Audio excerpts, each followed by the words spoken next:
Hello world! Welcome to another edition of the Fly Talk TV podcast. It's your boy Rick Love, and today we back with another one. This is another special edition. This is Views of a Vet, episode 2. And right now, I got my special guest. Go ahead and introduce yourself to the world. What's good, y'all? My name is Sean X. Yeah, man. Sean X Music, know what I mean? Yeah, so, man, how your day been, man? How you been doing, man? Shit, man, just chilling. Chilling? You know, trying to get through school, things of that nature. Yeah. So, how's school going? When you graduated and everything? I graduated July 21st, so I'm in, my second to last class. I'm in, game comp at Full Sail. Okay. What made you decide to even go in that field? Honestly, I found Full Sail from a YouTube ad that I seen the year I graduated high school, the year before I graduated high school. Word. So I had asked them to send me all the information, so on and so forth. And when I think I seen that shit was $25,000 or better for a semester, I was like, yeah, shit real, right? basically. So, I was sitting there trying to talk to, family about it, and they was like, well, you're not going nowhere, and, I'm from New York, so it was just like, well, you're not going nowhere, stay local, so I ended up having to go to a community college, and then I was like, fuck all that, and I joined the military. Okay. So I said, they're going to pay for it. Word. That's what's up, man. So, all right, before the military career, man, where did you grow up? I spent a lot of my life back and forth, mostly from upstate New York. So I was born in Albany. Albany, so okay. It's upstate and shit. Paint that picture for me. What's Albany like? A desolate fucking wasteland. This is mountain, depressing area. For real, man. Niggas who move up to Albany don't never fucking leave Albany. It sounds like it's cold to me. It's cold and depressing. I hated it. I swear to God, I hated it. But on the other half, I spent the other half of my life in Brooklyn. So, shame on you. All right. So even though a lot of niggas will be like, oh yeah, you're not from, listen, I'll claim it anyway. I'm from Brooklyn. Yeah. Fight me. Fuck it. Yeah. Yeah. Okay. That's what's up, man. But yeah, so I spent most of my life back and forth between there. So it was in Brooklyn where you figured all right, man, if I want to do something, I need to try to transition up out of here. I mean, honestly speaking, I didn't really have much of a plan from high school and on. I kind of just moved around. So I was living with my grandmother. I wanted to go out of town for college. She was like, fuck that, go to community college. So I went to BMCC in Manhattan for maybe 2-3 semesters, dropped out, working small jobs here and there. And a friend of mine, she had got me to join the military. Yeah, was that an easy thing for her to convince you, or how did she go about it? Did she tell you all the benefits of it? I won't even sit here and lie. I was really chasing shorty. Okay, that's real. I love her to death. So I really was just trying to bag it any way I could. Yeah. And that decision altered my life. And she's not around anymore. But I would thank her for the. They never do stick around, bro. For that reason. No, that part is different. She actually had passed away in 2020. Oh man. So. Yeah. I feel like an asshole. Not even, man. But in that regard, it was actually funny because she was like, join the Navy with me, so on and so forth. And I was like, what, cool. She's like, we'll be in boot camp together. I'm like, oh, that's cool. Nigga, y'all don't even see each other like that. They will separate your ass instantly.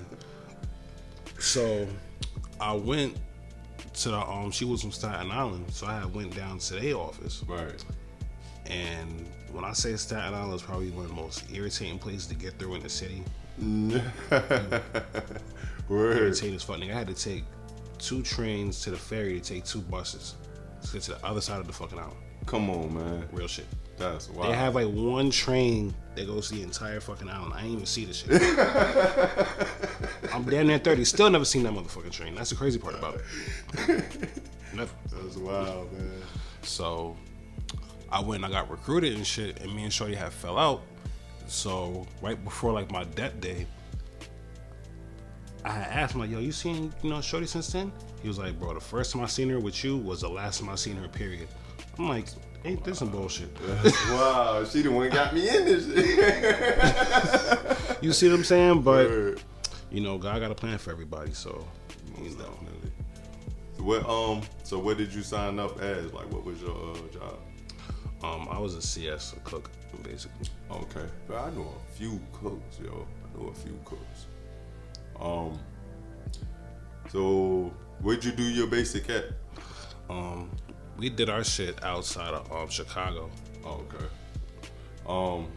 What was your thought process like when you were shipping off? Like, what was you thinking in your head? Like, is this shit about to be crazy, or like you just ready to just get it over with? Like, you know what you signed up for, or like?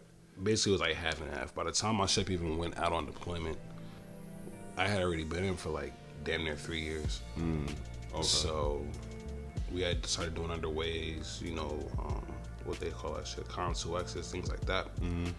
And I was already used to it, so I was like, all right, let's just go ahead and get the shit over with. I was actually more excited because I ain't never left the East Coast before. Okay, word. Yeah, man. So your Navy experience, so describe to the people like the type of sailors that you come across, like that you was interacting with. Did you find a lot of like-minded people, or did you have to find yourself like adjusting to realize, damn, this is really diverse? I really had to adjust to the diversity. Yeah. And I mean like a lot of diversity. Yeah. Like a lot of fucking diversity. Like different cultures. Different people. Yeah. Like fucking half the dudes I went to boot camp with, like out of 30, like 10 or 15 of these motherfuckers got married like right after boot camp. And they was all talking about it too during boot camp. It was like, yeah, me and my girl are gonna get married. You too? I'm like, damn, bro, how old are you? I'm 18. I'm like, oh, fuck your life. Fun with that. He said, fuck your life, whatever. Yeah. Niggas is having kids right out of high school. I'm like, damn, bro, I'm fortunate because if that was me, I would have got my ass kicked right after boot camp. The fuck, grown man and all. So, coming out of boot camp, where did they station you? So for the first couple of weeks, they had us at this camp across the way from the actual boot camp, like this little chill spot. Mm-hmm. And then they ship you off to your individual A school. So our shit was in Virginia, at Fort Lee. Fort Lee, shouts out to Fort Lee. I was there at Fort Lee too, man. I had to do my A school there too. Yup. Crazy times. Definitely. That is a weird ass spot to be at. But like what was your boat, your carrier or whatever? Like what was that? So I was on an aircraft carrier. Okay. My shit was the Eisenhower. So for all of y'all out there, you heard him say he was on the Eisenhower. I have no clue. I just see. I know it'd be a bunch of ships in the water. Not outside going stupid. Somebody about to get arrested. Alright, so explain to the people the experience of being on the ship. Like, I know I talked to Diverse Beats. He's like when the planes actually hit, that shit'll wake you up at night. Like it's something you gotta get used to. I don't know how true it is. I ain't never been on the damn thing. He's actually not wrong. Yeah. But it depends on where you sleep at. So, for example, where my berthing area was, or like our sleeping quarters, whatever y'all want to call it, our shit was like damn near at the bottom of the fucking boat. So the way an aircraft carrier is set up, you have what they call the mid bay fucking area. I forget the name, so if anybody sees this shit, feel free to correct me. but that shit. So they have that, then they have like levels going up, like 01, 02, 03, like so on and so forth. I think to like level what, 9? All on this damn ship. Yeah, and then on the other end, if you go down, it just goes 1, 2, 3, like negative 1, 2, 3. Okay. So think of it like a big ass city the size of a project building. I was gonna ask you that too, because I've heard that too. That it's like a little mini city type shit. It basically is. The shit really is. So people who sleep like on the top floors, like going up, they'll be more prone to hear that shit than anything else. Like me, you'll feel like the rumble where I slept at, but it wouldn't be enough to like wake you up. These niggas have to go through like night ops, where they would turn around and like shoot the planes off at night. Had them shit circle around and then land right back, right over your head. That's crazy, yo. So I've heard too. It's close quarters. Like it ain't a lot of wiggle room. Like wherever you gotta sleep at and shit, it's really tight like that. Hell yeah. It's casket racks. It's like, think of like a twin size bed, no matter what your size is. Did that carry over with you when you got out? What you say? Did that carry over with you, like the way that you got used to sleeping? By the time you got out, I don't know. It just. I slept in my regular ass bed. I sleep wherever I go to sleep. I just go to sleep.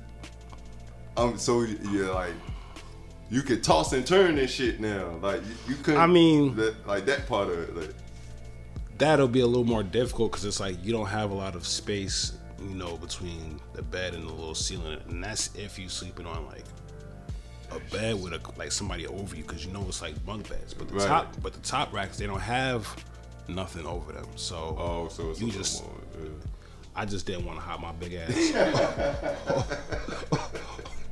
off that shit every time I had to get up. Like if I'd use a bathroom, I had to climb down and be careful. Like no.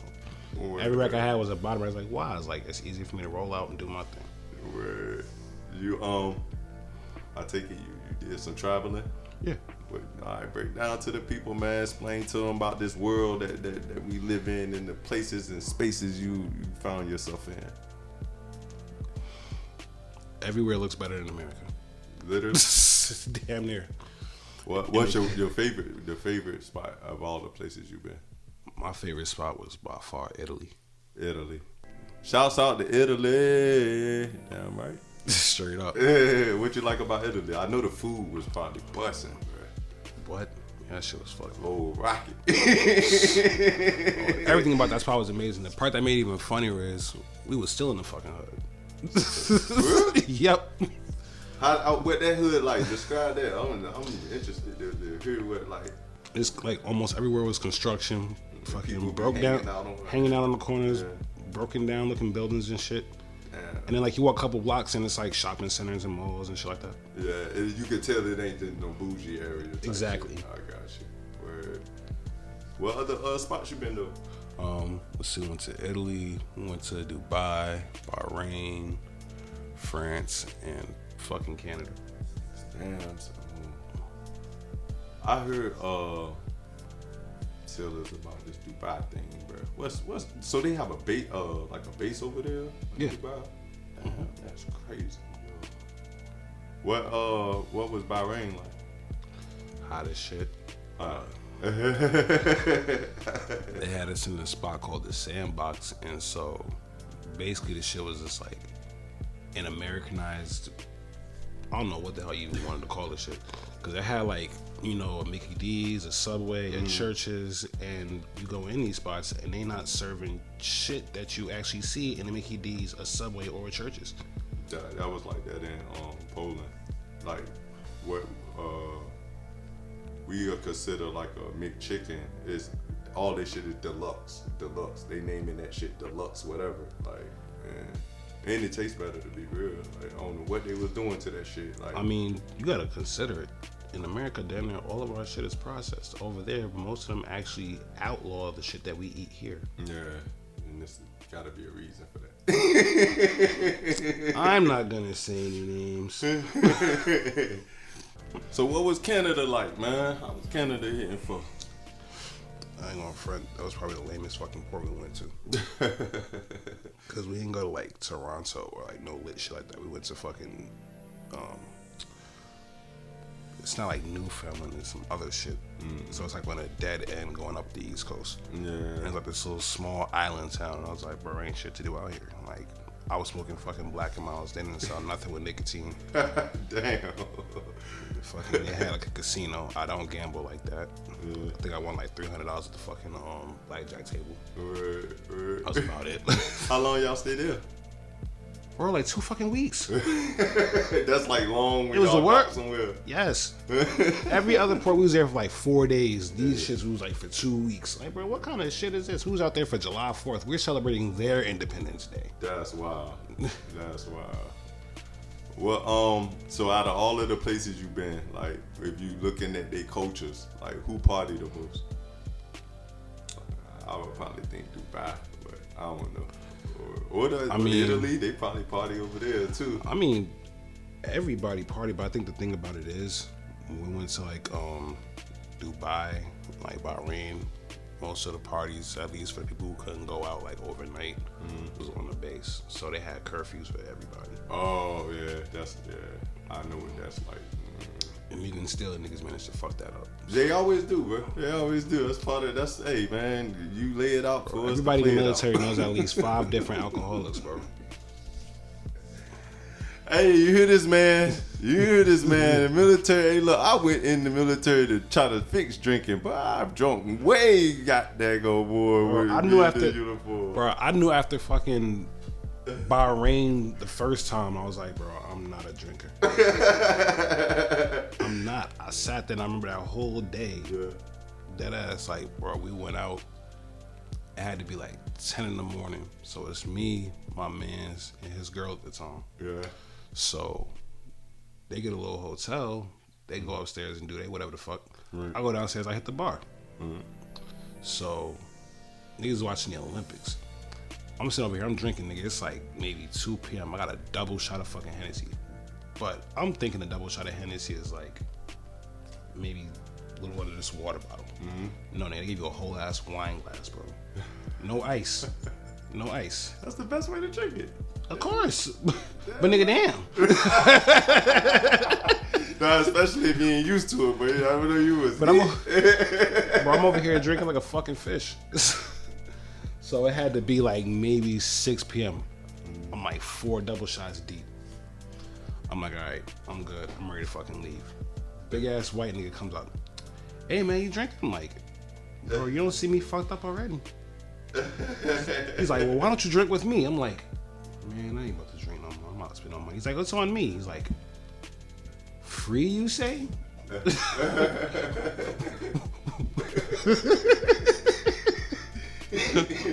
Well, if you say so. Yeah.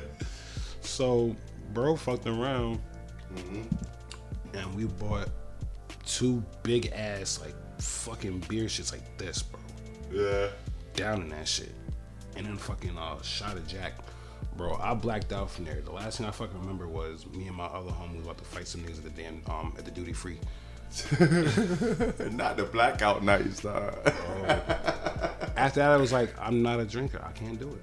Yeah. Yeah, man. So, like, when it comes to like pros and cons of being in the Navy, like, what would you say? Like, do the good outweigh the bad, or is it one of them things that's all in what you make out of it, or like, what would you consider the pros and cons?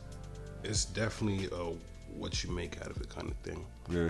I can speak on my experiences, but mine aren't the same as like a lot of people because, you know, I did 6 years in the military, you know, but as much as I enjoyed of it, a lot of it I really didn't. Like, you know, it became mundane most times, you know, like just same shit day in, day out, day in, day out, day in, day out, and then like just what's what I'm looking for? Like make you feel like a robot type shit. Basically. Yeah. You know, and you just follow that same schedule on and on and on for like years. And some niggas enjoy that. You know, me personally, it was cool for a while, but overall, I knew that it wasn't where I really wanted to be. And it kind of showed for me after a while. People like knew it. They were like, "Yo, you don't want to be here." I don't know. So, Damn, man, it's like for us, it's like I had the way I looked at it, like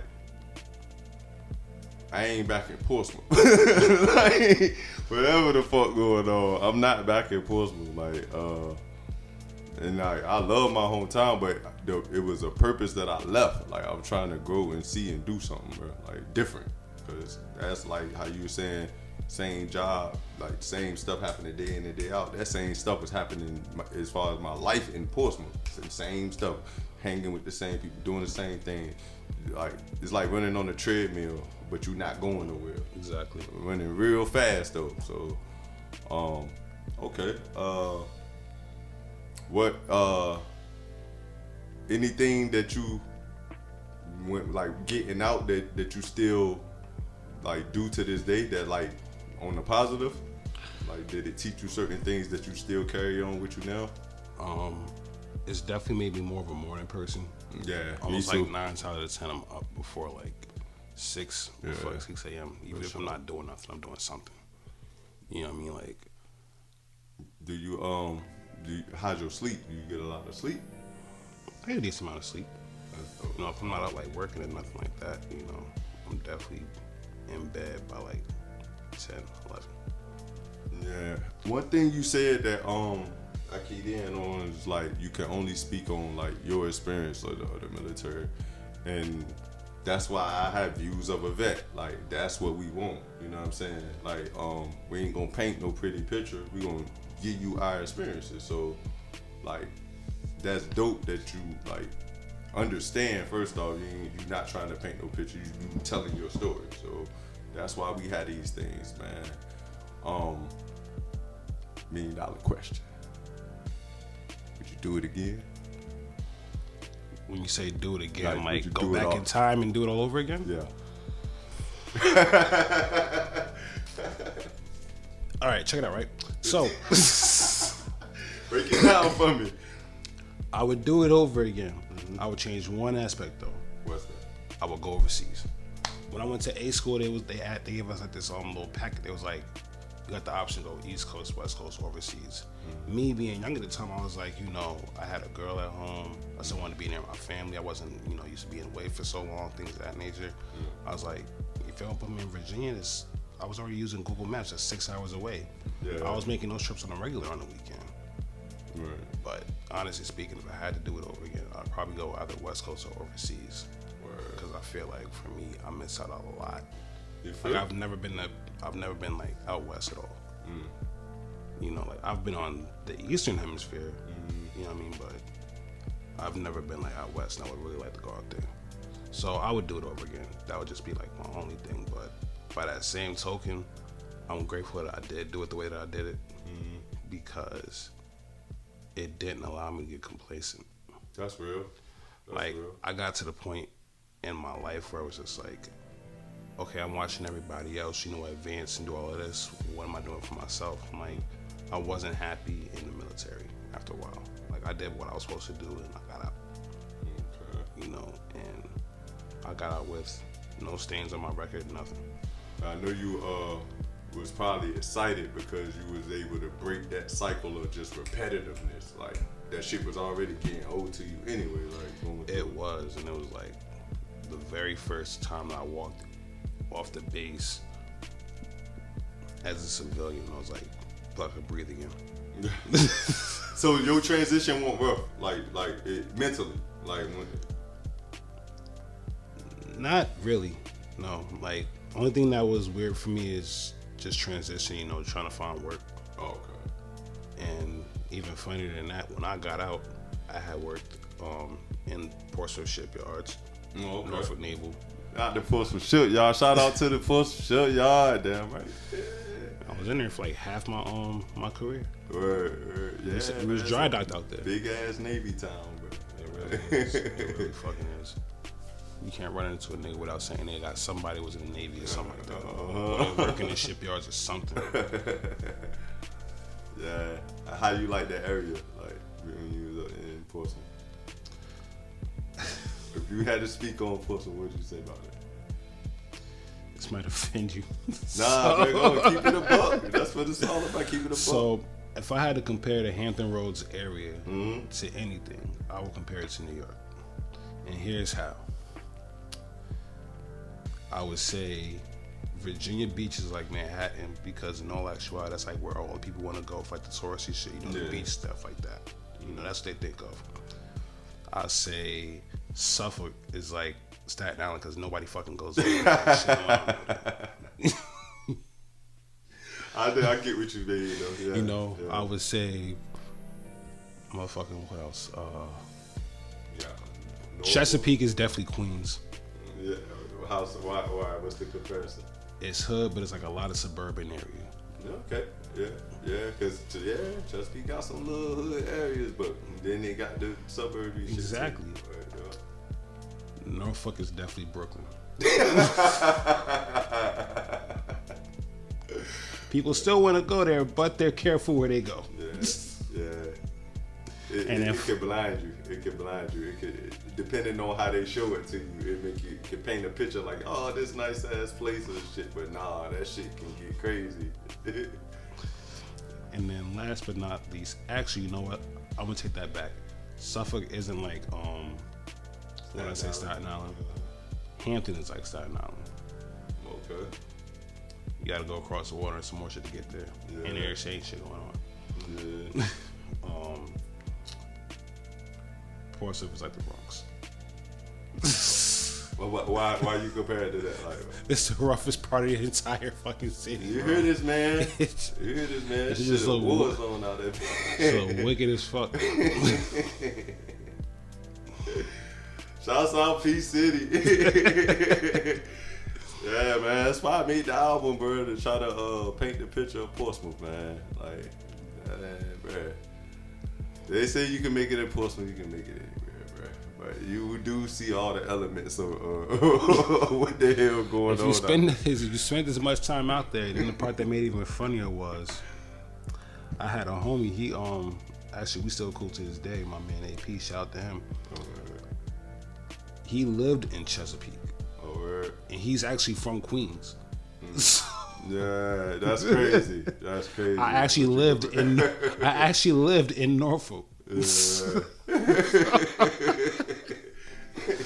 So it was just crazy.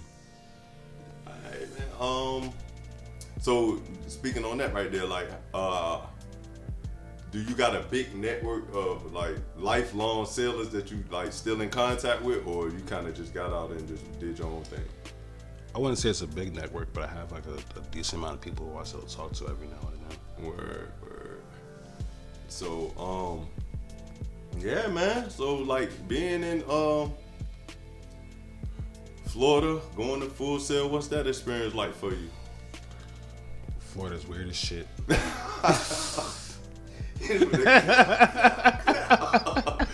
Oh, shit. Yeah, man, it is a place of its own, bro. It really is, bro. It really fucking is. But you know, overall, it's not that bad. Fucking, there's a lot of shit going on out here. A lot. Yeah. You just gotta really go out and explore and like really find it out here. But I do recognize there's a lot of stuff going on out here. I peeped that Orlando got a good music scene. Like, yeah. You want to get heard, you can come to Orlando. And the thing about it is, they really fuck with each other. Yeah. Like, they really fuck with each other. I've been like a couple of open mics, whatever, and almost half the time, everybody knows everybody. Yeah. Shouts out to Chicken Chain Gang. Ching! Alright, bro, the Chicken Chain Gang, man. Shout to whoever y'all are. Shouts out to who now? I said shout to whoever they are. Yeah, bro, I'm telling you, bro, them boys lit. Them boys is lit, yo. Hey, I'm trying to work with everybody. Yeah, man. It is a network, and they all do work with each other. Like, they all promote each other, and they pushing. You know what I mean? That's what it take, man. What's your space in music? What you bring to the table when it comes to music? Like, I'm forging my way to be a producer. So, producer, mix engineer, things of that nature. After a while, I really want to get into like A&R work, you know, finding artists, things of that nature. I don't know how valid that's gonna be after, you know, the takeover of AI and all that other shit. Yeah. But you know, What production? What how would you consider your production style? what do you mean? Like what genre of music are you leaning towards when you go to produce?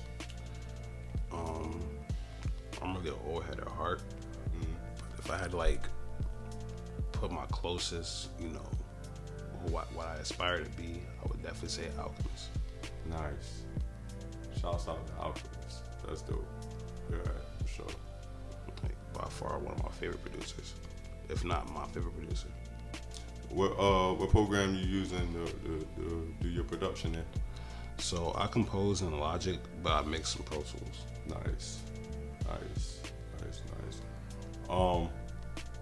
How difficult was it for you to get used to either one of them? Logic, it actually wasn't hard.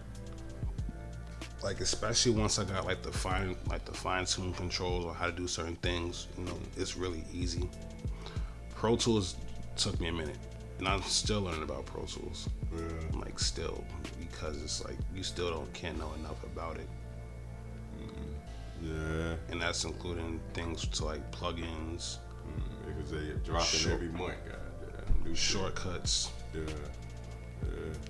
down to like minute details that you wouldn't even think to recognize. Like you need to read a book on fucking Pro Tools or watch like 10,000 videos on fucking Pro Tools. Yeah, it's a rabbit hole, man. It never ends. It never really ends. And one of the craziest things, let's say, all right, you trying to learn about this time-based